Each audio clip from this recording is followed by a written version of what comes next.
بنداوا دهوک کو بو دمی سی سالانه پترین ریجا آوه هلگرتیه جه اگر زوریا بارینا باران و بفری و دنها دا جده تا داخواست کرن کو پرای انجو دا مفاجی به تا ورگرتن. ریوبریا آوا سکری دهوکی جده خازه کو او جهن کشتو کالی این کو چارچوو پروژه ایروایی دا در فتا کاری لحی مفاج بوان جهان لآوا سکری دهوکی به تا ورگرتن.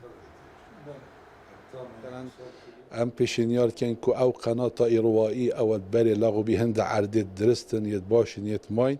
که امشین آوه دفع کن که هند عرضال پیش سیمیل الویل تاجی یعنی اشتیلجنک رین تا خاره و دراسات بکت و او بکت کده مفاجه چونگو آف ویگاوه راستی زیده یعنی ام دین باجیارجی دین آفدانجی بو گشتیارجی هر حسای زیده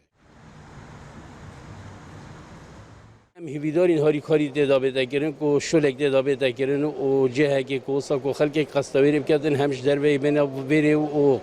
دروی ولادی خلق بید کو مثلا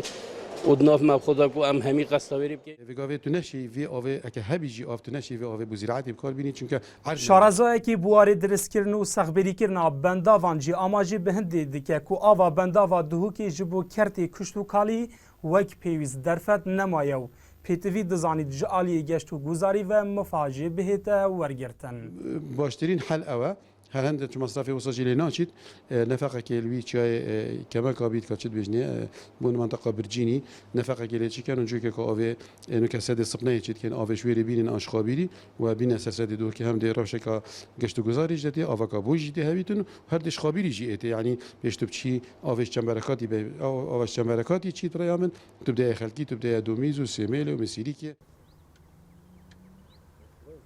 بلندترین آسته کیراتیا بنداوا دهوکی 63 مترن و دنهادا 52 میلیون مترن مکعب آوه تیدهنه.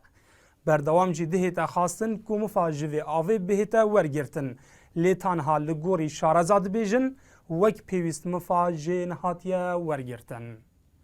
دلشاد هیمو NRT دهوک